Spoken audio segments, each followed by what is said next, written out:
Good morning. These are your BYU-Idaho Radio morning headlines for Wednesday, February 5th, 2025.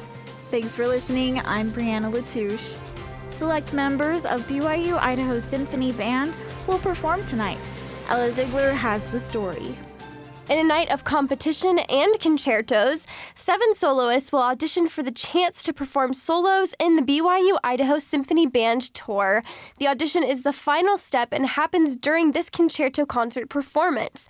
The community is invited to watch, where they'll hear symphony band students on percussion, brass, and woodwinds.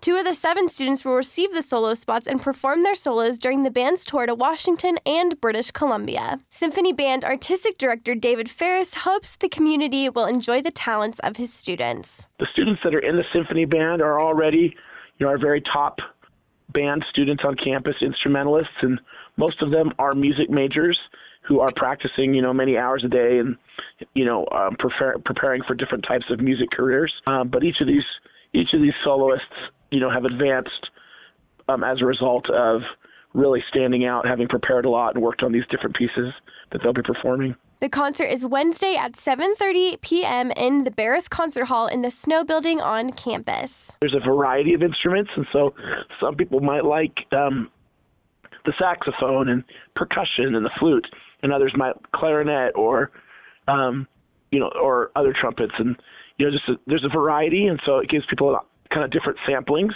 And the styles of the solos are all very different as well. The concert is free and no tickets are required. You can find more information on the tour at byui.edu/performance-tours. The hope is that these solos will be very interesting when they're performed later in the semester and on the tour with the full band. For BYU-Idaho Radio, I'm Ella Ziegler.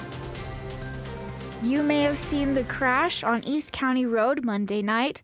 Idaho State Police say a motorcycle and an SUV crashed into each other just west of Pocatello. According to a news release, the accident happened just after 5:30 p.m. between a 2011 Chevrolet Traverse driven by a 59-year-old man from Pocatello and a 2003 Suzuki motorcycle with a man and a woman, both in their 40s, riding together. Troopers say the Traverse didn't stop for traffic, and that's when the motorcycle crashed into it. The driver of the Traverse had his seatbelt on, and the man and the woman on the motorcycle had helmets on, although they were injured and taken to the hospital. Idaho State Police are investigating the crash. After 7 years of being the face of Jackson Hole Mountain Resort, CEO Mary Kate Buckley is retiring. According to the Jackson Hole News and Guide, the resort's current Chief Operating Officer, Doug Pierini, will immediately assume control of daily operational responsibilities for the resort. Buckley had been with the resort since 2018 and oversaw infrastructure expansion, including upgrading chairlifts and cutting new hiking trails. Pierini has already been knee-deep in assisting in operations at the resort since he got there last summer, and he says he's looking forward to working alongside the incredible Jackson Hole community. These have been your BYU-Idaho Radio morning headlines for February 5th, 2025. Thanks for tuning in. More news, interviews, and great content are available on our podcast feed. Search for BYU-Idaho Radio on your favorite podcast apps. We're on SoundCloud, Spotify, and Stitcher.